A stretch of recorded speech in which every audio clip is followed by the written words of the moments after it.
By the arrival of month 7, the comprehensive fundraising gala design suite was entirely finalized.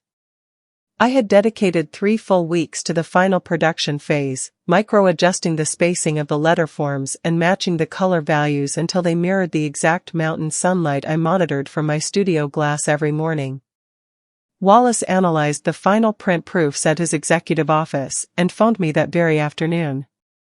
"Myra," he remarked, and the immense warmth was unmistakable in his voice.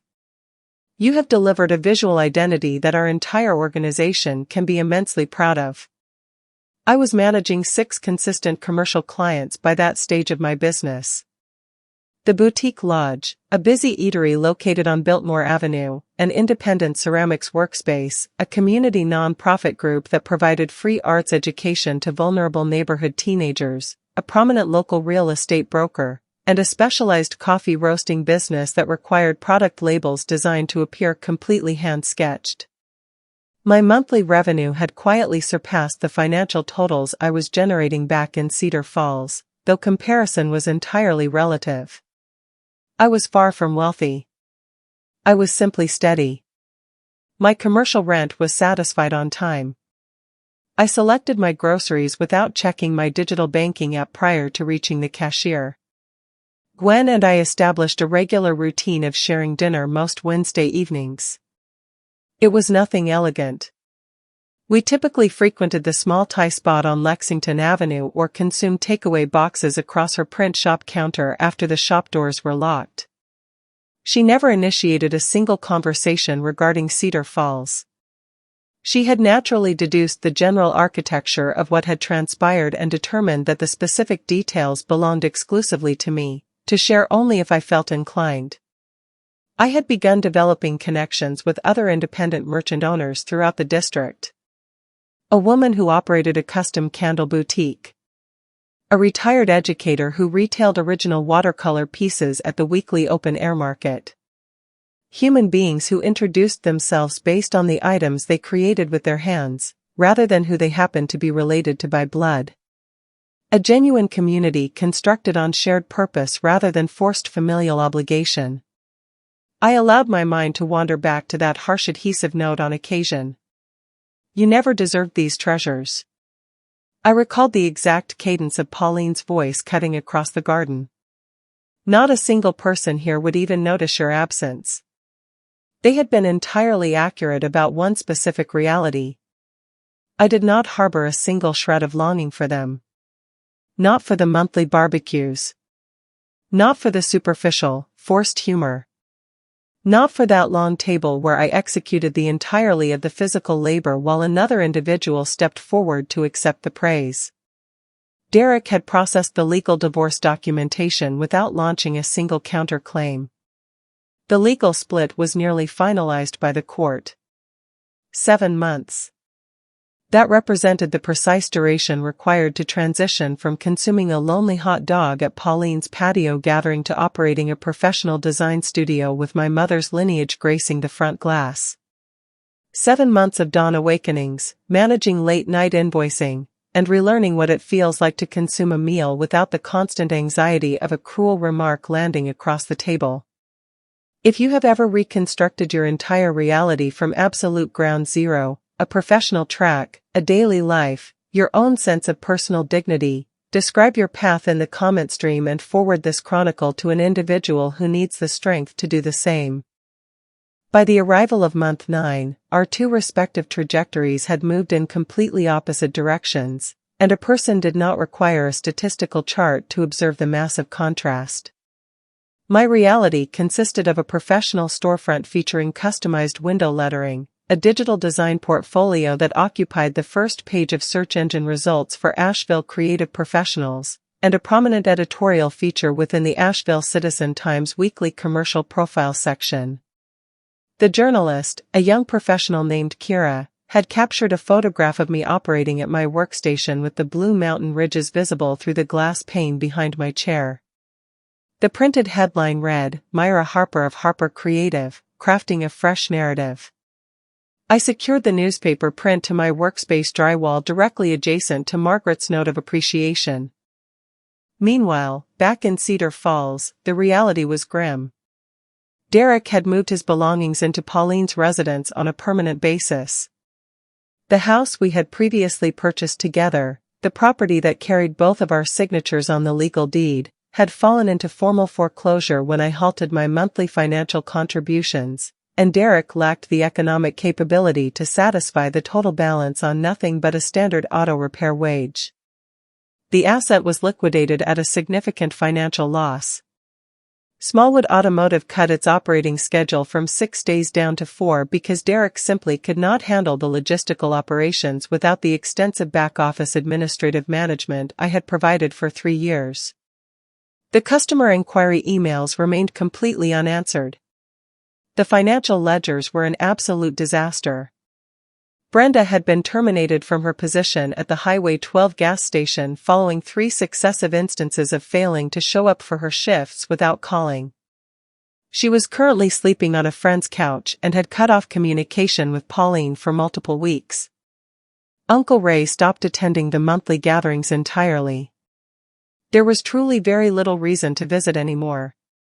According to the details Jolene gathered, he bluntly informed Pauline, "The culinary offerings are completely terrible and the human environment is significantly worse."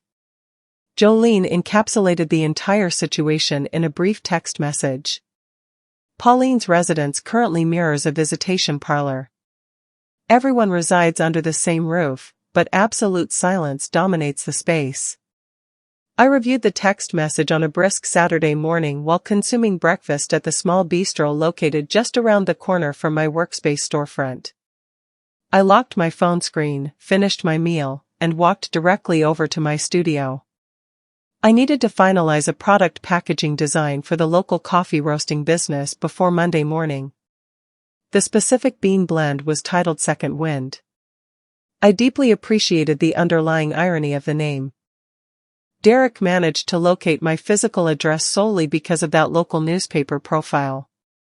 The Citizen Times piece explicitly identified Harper Creative operating on Haywood Street. He navigated the 3.5-hour drive from Cedar Falls and materialized directly at my studio entrance on a Thursday afternoon without offering a single word of advance warning. I was positioned at my primary desk reviewing final color proofs when the small brass bell mounted above the door chimed. I raised my eyes for a brief second. In all honesty, I failed to recognize him initially. He had shed a significant amount of physical weight, the unhealthy variety that hollows out an individual's facial structure and causes their wardrobe to hang loosely as though borrowed from someone else. His hair had grown unkempt. His large hands, the exact ones that used to harvest wild meadow blossoms for me, were buried deep inside his denim pockets as though he no longer trusted their actions. Myra. Derek. We simply stood there in the quiet space. I chose not to invite him into my workspace. He did not make a request to enter further. Mother was completely wrong, he uttered softly, his voice trembling slightly. The statement she delivered at the barbecue, it was entirely wrong. I ought to have confronted her that very evening. I ought to have stood my ground a long time ago. I remained completely silent, waiting for him to continue. He cast his eyes down toward the timber floor, then raised his gaze back to mine. Please return home with me.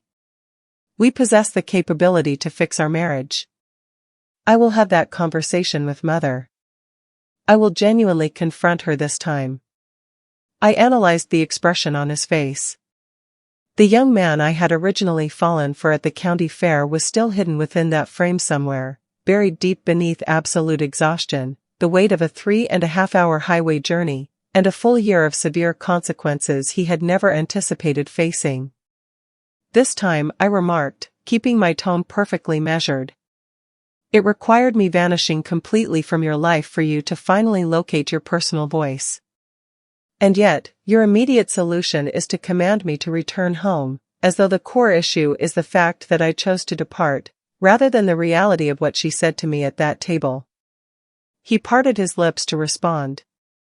I desperately need to explain something to you. I require you to look at something first, I interrupted calmly. I stepped over to my office desk, unsealed the upper storage drawer, the one containing that bitter adhesive note, and extracted a thick manila packet. It contained the finalized legal divorce decree, bearing both of our signatures, fully processed by the court system. Completely finished. I extended the documents toward him. He stared at the paper packet as though it were a dangerous object. Then his hand reached out and accepted it. I am deeply sorry, Myra. I am aware of that, Derek. He lingered in the entry frame for one final moment. Then he shifted his weight, turned around, and stepped out onto the sidewalk. The small brass bell chimed as the door closed. I returned to my desk and slid the drawer shut. Derek must have informed Pauline regarding the finalized court documents the absolute second he returned to their residence, because my professional studio landline rang at precisely 9 o'clock the following morning. It was an unrecognized digital number. Pauline had clearly cross-referenced the public business directory listing I maintained for client service inquiries.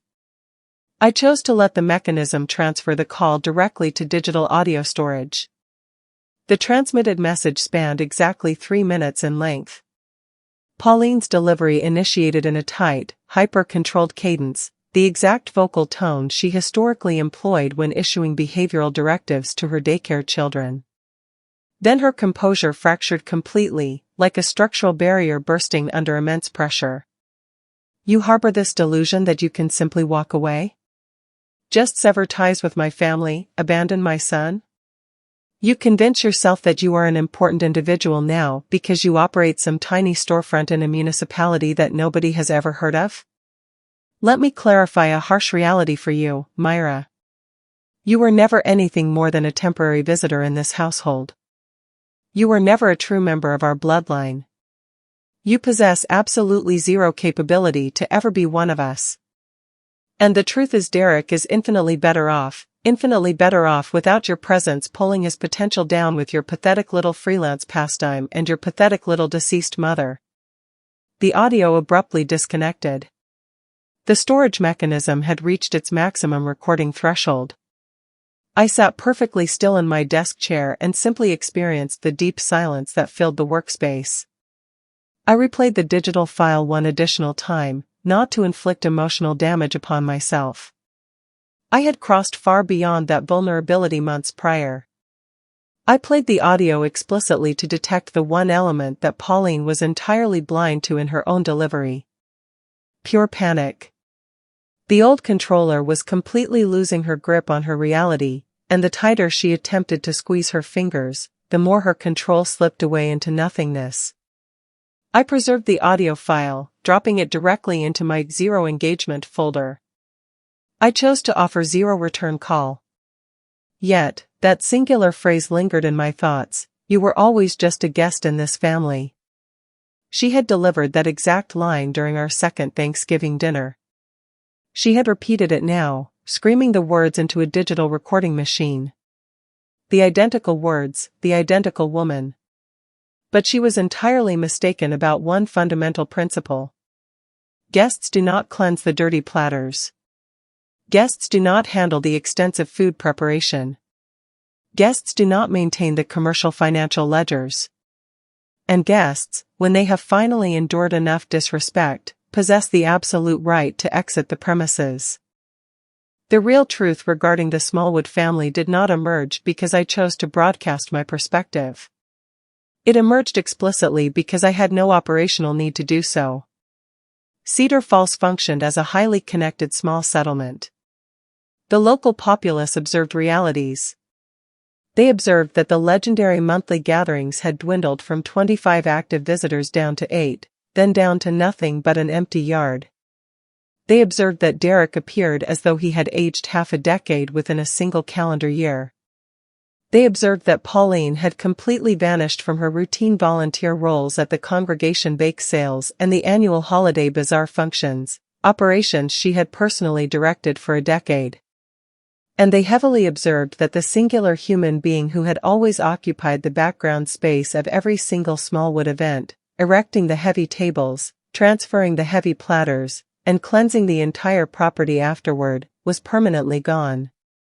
Carol Morrison and Diane Pruitt, two traditional church women who had occupied seats at Pauline's table and consumed my grandmother's potato salad for years, communicated with Jolene completely independently. We desperately desire to establish contact with Myra, Carol indicated. We personally witnessed exactly how Pauline treated her over those years. We absolutely should have used our voices to speak up. We remained silent, and we harbor immense shame over that choice now. Jolene transmitted their contact lines to my device. I chose to not place an immediate call. A week later, I transmitted a basic text message to Carol, "Thank you. That validation means more to my heart than you can possibly comprehend." She replied almost instantly, "We are actively sending prayers your way, honey." And the truth is we completely ceased visiting Pauline's property. It felt entirely wrong once we consciously acknowledged the exact dynamic we had been tolerating in that garden. The Smallwood family standing did not shatter in a singular, explosive instance. There was no theatrical public confrontation, no massive community exposure. The process was far more quiet. The gradual, unstoppable dissolution of a structural foundation that had been developing deep fractures for multiple years. Significantly fewer parishioners approached Pauline following the conclusion of Sunday services. Significantly fewer neighbors delivered hot meals when Uncle Ray was admitted to the medical facility. The specific narrative Pauline had been aggressively broadcasting, Myra suffered a psychological breakdown. Myra completely deserted our home. Poor, suffering Derek began to lose all social traction the more the local townsfolk contrasted her story against the baseline realities they had monitored with their own eyes for 3 years. I did not direct a single element of that social shift. Truth requires absolutely zero public relations management when the physical proof has been resting on open display for 3 consecutive years. Predictably, Brenda and Pauline eventually directed their bitterness toward one another. It was entirely bound to happen. 2 individuals whose entire relational bond was constructed around targeting a common victim possess very little substance left once that victim completely extracts herself from their operational range. Jolene intercepted the granular details from a retail cashier at the local Dollar General who resided on the exact same street as Pauline. Brenda had been residing in the bedroom that Derek and I used to occupy, the space featuring the back window that overlooked the empty garden lawn and the rusting barbecue framework. She and Pauline had been engaged in severe arguments for multiple weeks. Brenda desired to utilize the family kitchen facility to launch a subscription meal preparation venture she had observed on a social media app. Pauline bluntly informed her that her kitchen did not function as a public cafeteria. The situation exploded from that point. "This entire disaster is your direct fault," Brenda screamed during their final confrontation, her voice carrying through the neighborhood. "You intentionally ran her out of this house. You chased away the singular human being who actually kept this entire family operational. And now every single element of our lives is collapsing into ruin, yet you lounge in your chair pretending you still maintain authority over something." Pauline's retort, according to the neighborhood witness, "Do you dare hurl accusations at me? I preserved the structure of this family for 20 grueling years. You preserved it solely by ensuring that every single person was absolutely terrified of your anger," Brenda fired back. "And now there is not a single soul left for you to terrify." Brenda evacuated the property the very next morning, cramming her wardrobe into 2 large plastic trash sacks, and relocated to the residence of an acquaintance from her gas station employment days. The lower basement space sat completely dark. Shortly thereafter, Uncle Ray endured a serious medical emergency, a sudden cardiac episode while navigating the aisles of the local grocery market. A medical transport crew rushed him directly to the emergency ward. Pauline arrived at the facility. She took a seat in the vinyl chair adjacent to his mattress and attempted to initiate a casual conversation regarding the seasonal weather. Ray fixed his eyes upon her face and remarked, "You know, Pauline, if you had chosen to exhibit even a fraction of the kindness toward that young woman that you routinely displayed toward your daycare children, Perhaps I would still possess an individual to transport me to my medical appointments. Pauline offered zero response.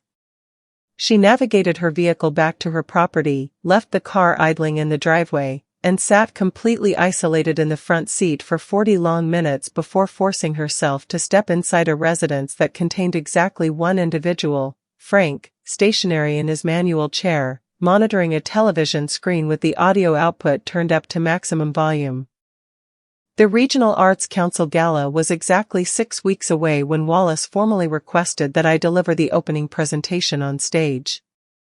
We were huddling inside his private office space, a tight room situated directly above a downtown bookstore, its walls adorned with framed promotional prints from 30 years of community gatherings. He distributed hot coffee from a metal container and positioned a ceramic cup directly across the desk surface. Our organizing panel would be deeply honored if you would deliver a few observations regarding what it genuinely means to construct a completely fresh enterprise here in Asheville.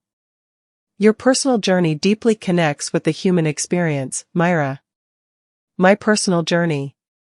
He remained entirely oblivious to the vast majority of the details, and I harbored zero intention of broadcasting them to him, but that formal invitation caused a massive emotional shift within my chest.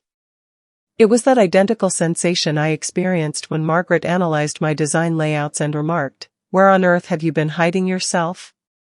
I delivered an affirmative response before my internal anxieties could talk me out of accepting the challenge. I dedicated the subsequent 2 weeks to finalized production of the gala material layouts and practicing a 4-sentence address in front of my bathroom mirror. I am a visual designer by trade, not a public orator. The mere concept of standing flat before an audience of 150 citizens caused my palms to sweat in a manner that Pauline's crowded barbecues never had. At the very least, during those garden gatherings, not a single individual anticipated me using my voice. Then a phone call materialized from Jolene. "Be on high alert," she stated, her tone adopting that precise, careful measure she utilized when delivering highly sensitive information. An acquaintance back in Cedar Falls redistributed the digital gala invitation across a public Facebook group. I am entirely unsure who initiated the post, but Pauline monitored the data. My stomach instantly compressed. "How did you acquire this detail?" Derek placed a call to my line. He indicated that Pauline has been in a state of absolute fury regarding the event since Tuesday morning. "She keeps furiously repeating that you deserted their home and now you are receiving public honors in a major city. She keeps saying that is not how reality functions." Derek actively commanded her to drop the matter entirely. And Pauline responded, "Absolutely not. Someone requires to inform those wealthy citizens of exactly who she is in reality." I stood stationary by my studio viewing glass and gazed out at the massive mountain ridges. They remained perfectly fixed in place. They had occupied that horizon long before the existence of Pauline Smallwood, and they would continue to occupy it long after her voice fell silent. "Let her travel here," I remarked flatly to Jolene. And I meant those words from the absolute depths of my soul. The day of the gala arrived. I donned my evening attire right inside my design storefront because it felt entirely appropriate to depart from the physical space I had constructed with my own labor. A simple navy dress, minimal lines, perfectly tailored, the highest quality garment in my possession. I had sourced it from a local vintage boutique on Battery Park Avenue for exactly $32. Gwen materialized at my door carrying a tiny velvet container. Inside rested an antique silver brooch cast in the shape of a native dogwood flower. "It belonged to my maternal grandmother," she explained gently. "She pinned it to her attire for every single event that carried true significance in her life. I want you to secure it to your dress tonight." I fixed the vintage piece to my garment and stood flat before the bathroom mirror glass. The woman gazing back at my reflection was far from the identical individual who used to sit at the absolute edge of Pauline's patio table with mustard staining her fingers. The identical facial features, but an entirely altered structural posture, and entirely altered eyes. The designated venue was a meticulously restored historic ballroom operating within the Grand Bohemian Hotel on Biltmore Avenue. It featured soaring ceilings, exposed industrial brickwork, and deep, amber lighting that transformed the entire environment into a classical painting. 150 invited guests, fine artists, commercial enterprise owners, municipal council representatives, gallery managers, human beings who actively created material goods, and the patrons who financed that creation. My creative work saturated the environment. The invitation layout was displayed on wooden stands at the main threshold, the evening programs were distributed across the cocktail tables, and the massive reception banner suspended above the presentation stage featured the precise letter spacing I had spent 3 weeks micro-refining. My name was clearly recorded within the official program text, visual identity engineered by Harper Creative, Myra Harper. I placed my fingers against the silver brooch on my dress, and inhaled a deep breath. Simultaneously, and I would reconstruct these specific timeline details much later from information Jolene gathered, Pauline Smallwood was actively navigating Interstate 40, steering her vehicle directly east toward the city of Asheville. Derek was positioned behind the steering wheel. He had fiercely resisted participating in the journey. Pauline had stood directly at her front entrance gripping her handbag, donned in her formal Sunday sanctuary dress, and commanded, "She is absolutely not going to stand before a room packed with wealthy strangers and project the image of a suffering victim. Drive the vehicle."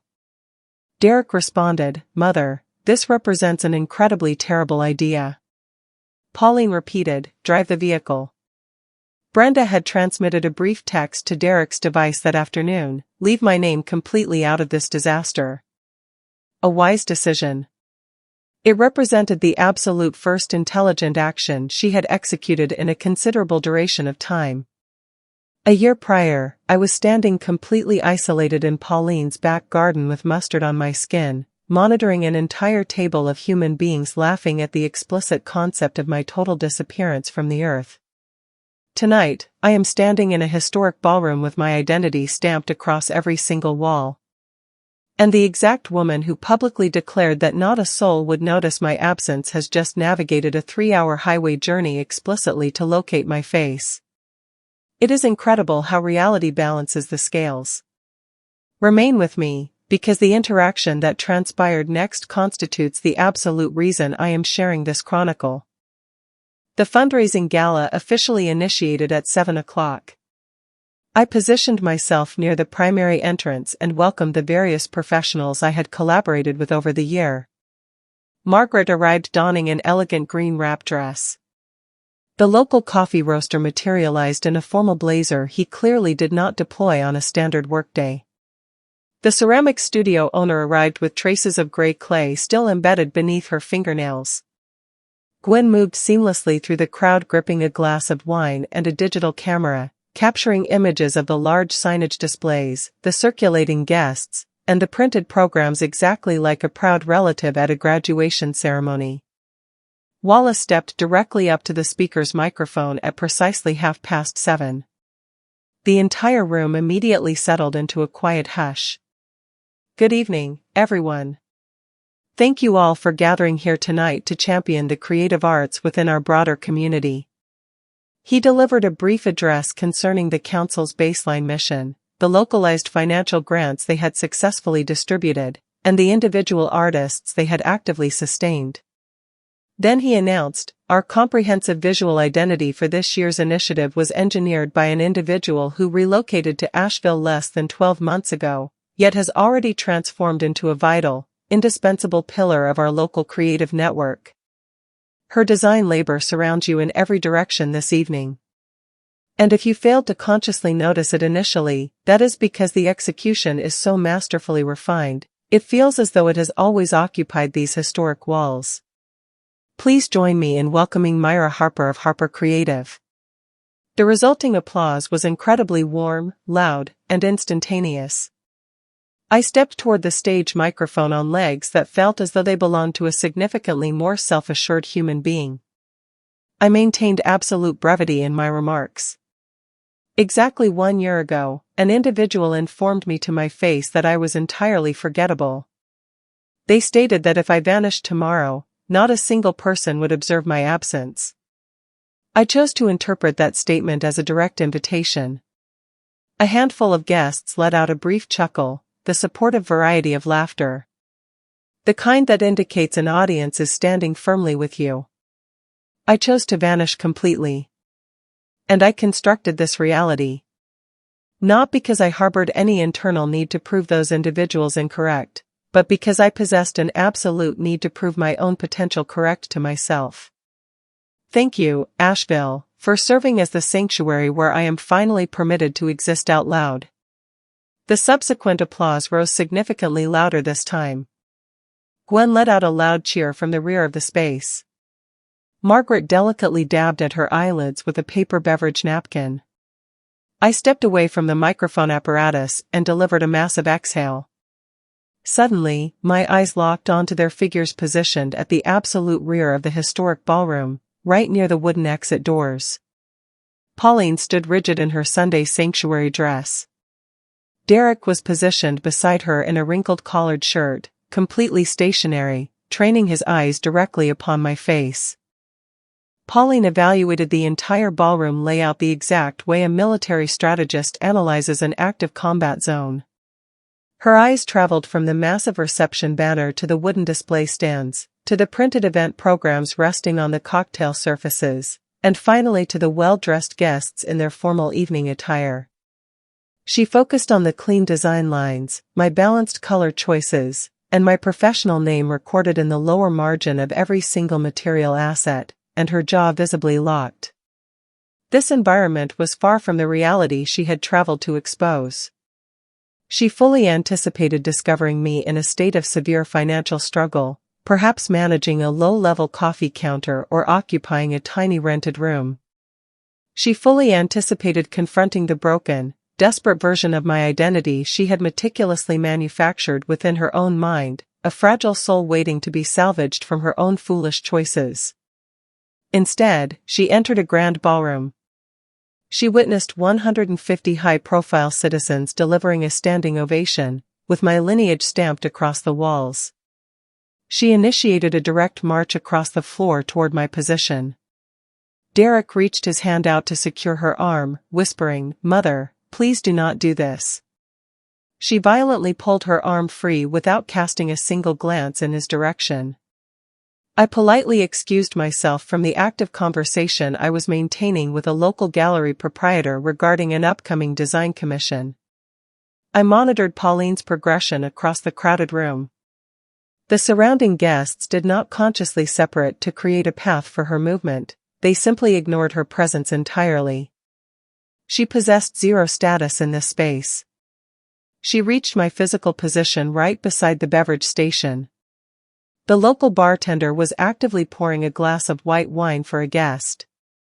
The ballroom environment was still vibrating with the positive energy generated by my presentation. Absolutely nobody was monitoring our small corner yet. "Do you honestly believe you can just walk away from my family?" Pauline uttered, her delivery low, controlled, but dripping with venom. "And transform yourself into some variety of public celebrity?" I maintained my vocal output at the exact same quiet level. "I did not walk away from your family unit, Pauline. I walked away from the abusive manner in which your family unit chose to treat my humanity. We treated your presence exactly like a true family member. You explicitly informed me that not a single person at your table would notice my permanent absence, right in front of 23 wedding relatives and church members." Her lips compressed into a thin, tight line. A well-dressed woman standing at the adjacent table cast a curious glance over her shoulder, followed by another guest. The entire atmospheric pressure in our immediate radius was beginning to shift noticeably.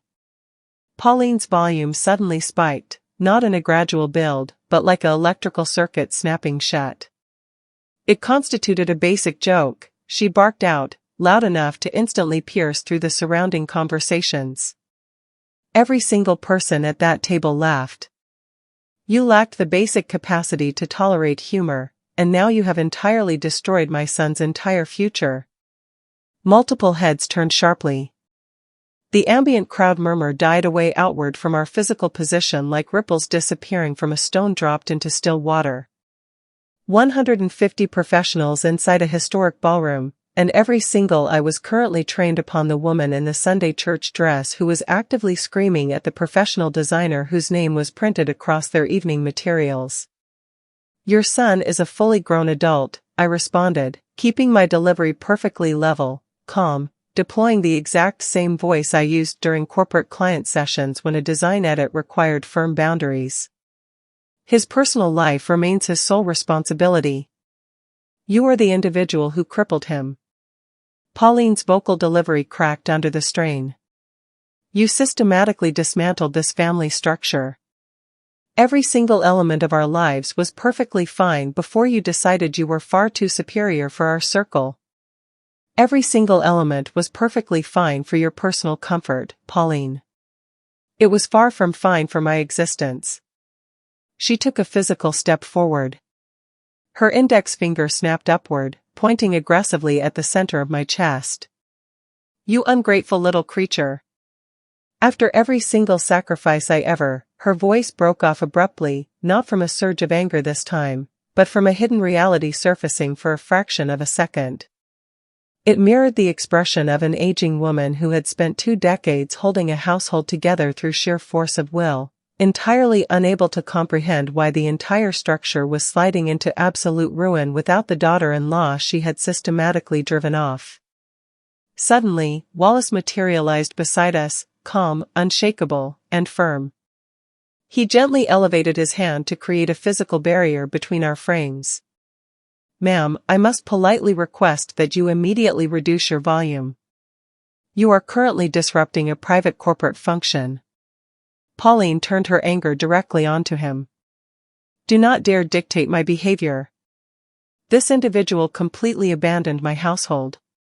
She deserted my son." Ma'am." Wallace did not elevate his volume a single decibel.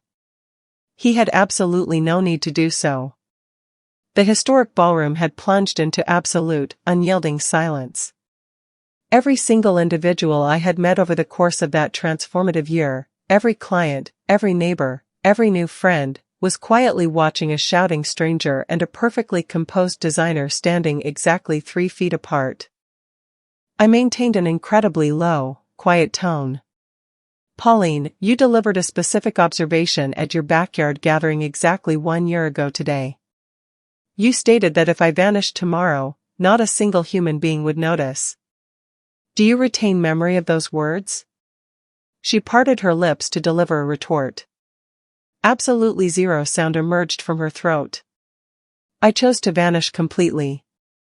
And you have navigated a 3-hour highway journey explicitly to locate my face. You walked directly into a grand room packed with citizens who respect my identity and initiated a screaming match." I paused for a brief second. It appears as though someone noticed my absence after all. The heavy silence in the ballroom held for a beat. Suddenly, an individual positioned near the presentation stage initiated a solitary clap. It was slow, deliberate, and firm. A second guest joined the motion. A steady, swelling wave of applause rippled outward across the entire historic ballroom. Pauline turned her head to scan the surrounding faces, observing expressions of deep sympathy, open disgust, and cold pity, and for the absolute first time since I entered her family circle, she possessed absolutely nothing left to say. The aging matriarch, the master controller, standing completely exposed in a room packed with strangers who perceived her true nature clearly, a woman who had traveled 3 hours on a highway solely to demolish the individual who had just thanked a city for permitting her to exist. "And regarding that cruel adhesive note you left inside my mother's storage box," I added quietly. "The one stating you never deserved these treasures. I preserved that paper. Not because the words possess any capacity to cause me pain anymore, but because it serves as an absolute reminder of exactly what variety of human beings I was sharing a home with." Her chin began to tremble visibly. "I possess zero comprehension of you possess total comprehension." My tone was quiet, absolute, and final. She turned her body around and began a slow march toward the exit doors. Derek held one of the heavy panels open for her departure. The door closed behind their figures with a soft, distinct click that echoed through that silent ballroom exactly like a definitive period placed at the absolute conclusion of an incredibly long sentence.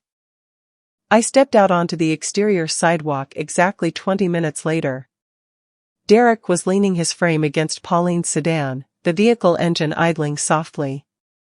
Pauline sat motionless in the front passenger seat, her head cast down toward her lap. "I should have put a stop to her behavior," he muttered softly. "Not just this evening. From the absolute beginning, every backyard barbecue, every cruel joke, every single time she branded you as a mere guest while I opted to say absolutely nothing." "Why did you choose silence, Derek?" He dropped his hands limply to his sides. "Because I was entirely terrified of becoming the next individual she directed her anger toward."